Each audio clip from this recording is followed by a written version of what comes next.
Roll 'em! The reviews for Doctor Who Season 2, Episode 2, titled Lux, are in. And they're not what you might be expecting. This episode isn't set to just be another generic episode of Doctor Who, it's set to change things up a lot. It's being called the defining episode of the Doctor Who Disney Plus era. There's certainly a lot of interesting comments made in these reviews, and it's getting like 4 to 5 stars out of 5, which, you know what? I'm strapped in. I'm hyped. I think it's going to be good. And this waistline is impossible. But we'll get to that in a little minute. We'll run through a bunch of headlines first, and then I'll break down and discuss the reviews and why I think this is going to change Doctor Who forever. Okay, maybe that was a tad dramatic, but let's look at the headlines. First up in the world of Doctor Who, just a fun one this, a Time Lord's lunch. Doctor Who legend 91 spotted on rare outing as he meets friends for lunch. I think there was also a little sort of convention, but point being, Tom Baker is out and about. I've seen on Twitter as well, a couple of fans have met him and they're all wearing the scarf and stuff. I don't think it was a proper Doctor Who convention, but I just wanted to show off these pictures because, as I mentioned in my big Doctor ranking video, I believe Tom Baker is actually an alien. You can't convince me otherwise. Read his autobiography and tell me that man is a human. We also have some comments made by Russell T Davies about the upcoming spin-off, The War Between the Land and the Sea. There's also rumours flying around. Once again, I'm saying rumours here. Do not take this as fact. But on eBay, someone is apparently selling chunks of the Unit set, like the big Unit HQ set, which could mean two things. One, it gets destroyed in the show. So you know how in Torchwood Children of Earth the Torchwood base blows up and yeah, someone's now selling chunks of the set because apparently it's been scrapped. Or two, because they don't know when they're filming Doctor Who, the set has just had to be dismantled. So yeah, they've taken it down, and if and when Doctor Who comes back, they'll just do something different for Unit. Or you know what, I'm going to add in a third option. It could be a load of waffle. I mean, the track record of the person selling the piece of the set is apparently pretty good, but also it's the internet. People lie. But what are Davies' comments on The War Between the Land and the Sea? He says it's a brand new story. Some people think it's like a Unit spin-off show with Unit investigating cases of the week, but it's not like that at all, he explained. It happens to involve Unit because it takes place on a worldwide scale. So I think, I mentioned it a minute ago, but I think this is going to be very, very much like a Children of Earth Torchwood scenario, where maybe the base is destroyed relatively early on or something along those lines, and it is just throwing the characters of Kate Stewart, Shirley Ann Bingham, whoever Gugu Mbatha Raw and Russell Tovey are playing. They're going to be, big worldwide conflict. Sea Devils versus humans. It's going to be interesting to see. But then Russell was asked in this same interview about other spin-offs and the possibility of that, but he's shut them down for the time being. Look, I imagine I'm going to read his quote, but I imagine realistically he would love to have new spin-offs, but the appetite and the money is just not there. We don't even know if the main show's coming back, let alone spin-offs. We'll see how it goes, to be honest, Davies told TV Insider.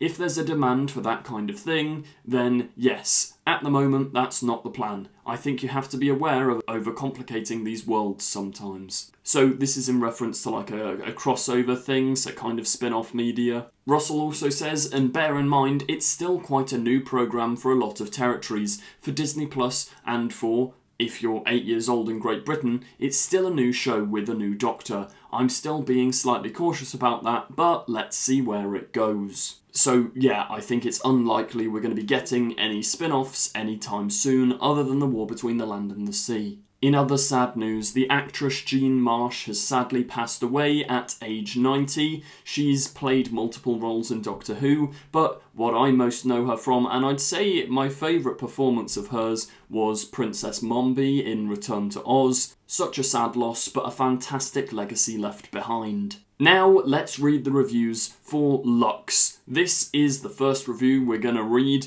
I'm not going to read loads of reviews because they all say very similar things, and also they all kind of hint at certain things which will end up spoiling it. Also, I just want to clarify because I have had this comment about 8 times, and I know people have been... I am not in Lux, okay? I am not in Doctor Who. I don't know why, but there's this insane conspiracy theory going round online that, like, me and various other WhoTubers are going to crop up in Lux. If other WhoTubers crop up in Lux, that's great. But I'll be heartbroken. I was not invited. No, seriously, I'm not in this episode. And I'm realising now, I feel like Andrew Garfield. This is going to be like a... People will not believe it, but no, genuinely, just wait till Saturday. I'm not in the episode. Anyway, Total Film says Doctor Who Season 2 Episode 2 spoiler-free review Lux is a bold and bonkers second episode with an amazing villain. And they've given it 4.5 stars out of 5. That's good going. I'm not being funny. Compared to some of the recent ratings of Doctor Who episodes by reviewers, even The Robot Revolution, which I really, really enjoyed. You can go and check out my full thoughts on the recent podcast we did. But they were getting sort of middling reviews. This is almost 5 stars. Lux initially feels like a traditional Doctor Who story, but is anything but. Mr. Ring-a-Ding is a great villain, but it's the ambitious script and Ncuti Gatwa's layered performance that makes this such a winner. This is one thing that is very common in all of the reviews, is the praising of Ncuti Gatwa's performance. And I've got to say, I don't know what it is that's clicked, but from Joy to the World to the Robot Revolution and seemingly this episode too, I think Ncuti Gatwa's performance has... it's insanely good. It wasn't bad in season 1, and I think his first moments ever in The Giggle were literally perfect. Like, that's some of the best Doctor stuff I've ever seen. But I think there were moments where he sort of dipped in and out, didn't quite know. He was a bit too bubbly and happy. There was like a sinister side. And I mean, we'll get to it in a minute, but they liken him to one of the classic Doctors and say that his sort of mannerisms become similar to that, but we'll get to that in a moment. The thing about writing these spoiler-free Doctor Who reviews is that sometimes you hit an episode that is defined by a scene in the episode that, for obvious reasons, we can't talk about just yet. That's the scene that I'm in, guys, in this episode. But if you want mild spoilers, because we don't know if it's spoilers, but I think it's probably the case, and it's why people are theorising I'm in the episode. If you don't want spoilers, skip ahead about 15 seconds, but this is probably the scene where apparently the episode cuts to a bunch of Doctor Who fans watching the episode, so it goes all meta, which that's going to be quite funny. I have no idea how it's going to happen or pay off, but by the 4.5 star review, I think they're probably going to handle it well. The bold, bonkers second episode of Ncuti Gatwa's sophomore season, a story that doesn't so much swing for the fences as bulldoze right through them. So I think it's abundantly apparent that this episode is taking big, bold risks. I think Russell has come back to this new era, as we saw last season, taking incredibly bold and, unusual moves and risks. He's not playing this new era of Doctor Who safe, which sometimes, Space Babies, doesn't pay off very well, or sometimes episodes like 73 Yards get critical acclaim, and those big bold risks pay off. I think that's what we're in for here. I think this, as I say, it's going to go really meta, and I think it's going to do stuff that Doctor Who has never done before, and it's getting positive reviews. Usually when you hear like a title of, this episode does something Doctor Who's never done before, it's like, whatever. You know when Russell decided to say that all of the Doctors had bi-generated after the 60th, and it just didn't really make any sense? That's usually what accompanies these headlines, but 5-star reviews, 4.5 star reviews. Doctor Who, even in the Disney Plus era, has not always been blessed with the most convincing special effects. I don't think that's fair. I don't think there's been any Joy to the World, when Joy became a star, looked absolutely ridiculous, but apart from that, I don't think there's been any... I think it's been visually incredibly impressive since Bad Wolf and Disney came in. But, of course, Mr. Ring-a-Ding is a wonderfully realised creation, both in terms of execution and sheer strangeness. I do think it's such a cool idea, and obviously you've got films like Roger Rabbit and Space Jam and the Chip and Dale movie from 2019. I think like 3 people in the world watched that movie, but I thoroughly enjoyed it. Sorry for getting sidetracked there. I think the idea of like a cartoon character coming to life, I don't know why it's never been done in Doctor Who. Do you know what I mean? It feels like the exact sort of thing. And you've kind of had it in Torchwood, where the projections came out of the cinema screen, but I suppose they didn't have the budget to do like a convincing 1950s cartoon. But apparently in the episode there's an amusing moment where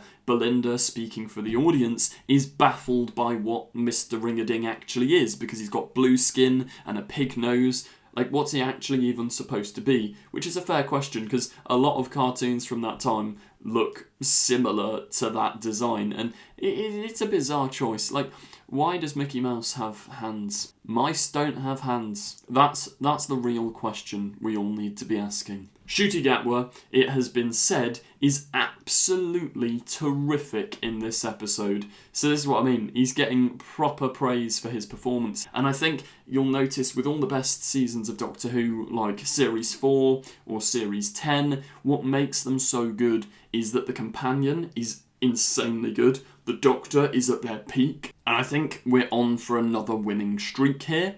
Even if sometimes maybe the stories aren't perfect, if you've got a perfect Doctor and perfect companion, you can, it endlessly elevates the story. They say here that there's a certain chilliness to the Doctor, and they refer back to the Robot Revolution and his reaction to Sasha 55's death. In Lux, Gatwa embodies every facet of the character, from his usual puppyish joy to a more pronounced universe-weary melancholy that recalls Sylvester McCoy's mysterious, mercurial Seventh Doctor.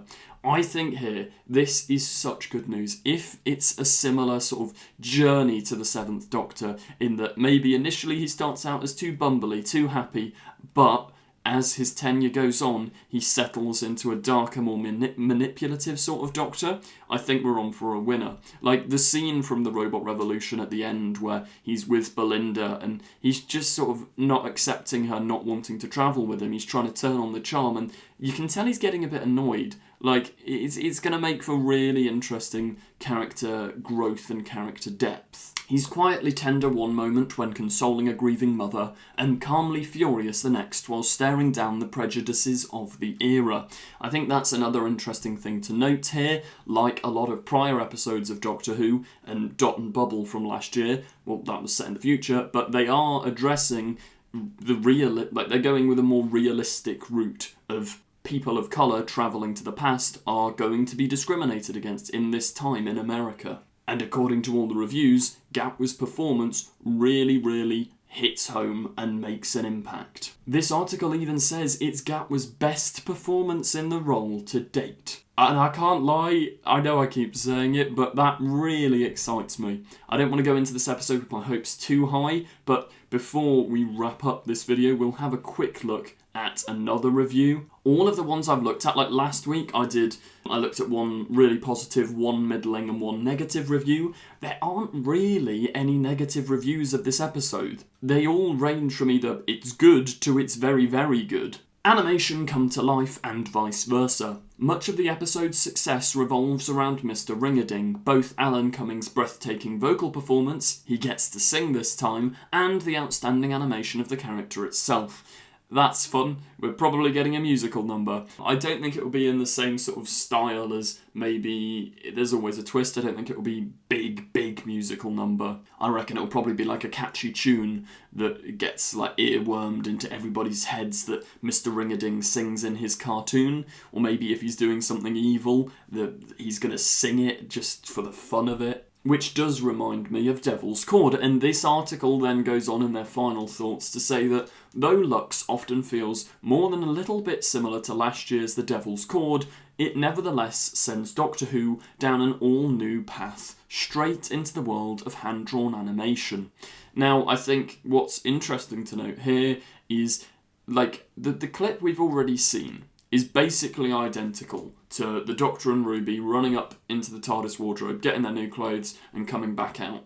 The Doctor and Belinda do basically the same thing at the start of this episode, which does make me question, like, is this an intentional thing? Is it a parallel, maybe? We also know, if you don't want spoilers, skip ahead 20 seconds, but because of the Harbinger thing on the cinema, we know that there's a god in this episode, which is probably why it's similar to the Devil's Cord. We've also seen a picture of a guy that looks vaguely Toymaker-esque, so, I mean, last year we had, like, the Toymaker's daughter, maybe this year we have the Toymaker's son. Davies' script really swings for the fences here in ways that may prove shockingly controversial. See, this is the thing. I think it's whatever happens is going to be a big, bold swing, but by the sounds of it, most people think it's going to pay off. I think there'll certainly be derision and division within the fandom over whether these twists pay off or not. But I think if it's done well, it's going to work. Most shockingly, underneath all the pomp and circumstance, Lux works brilliantly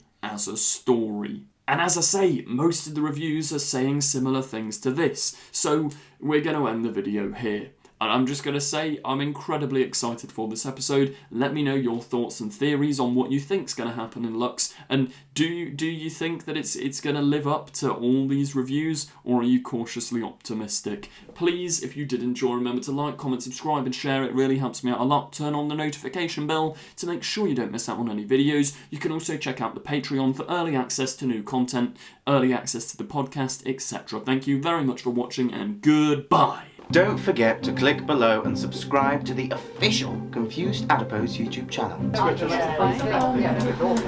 I will destroy you! She's not seen a single episode. No, I've watched your episodes. Keep these sonic screwdrivers. What else am I saying about the film? Don't watch this one.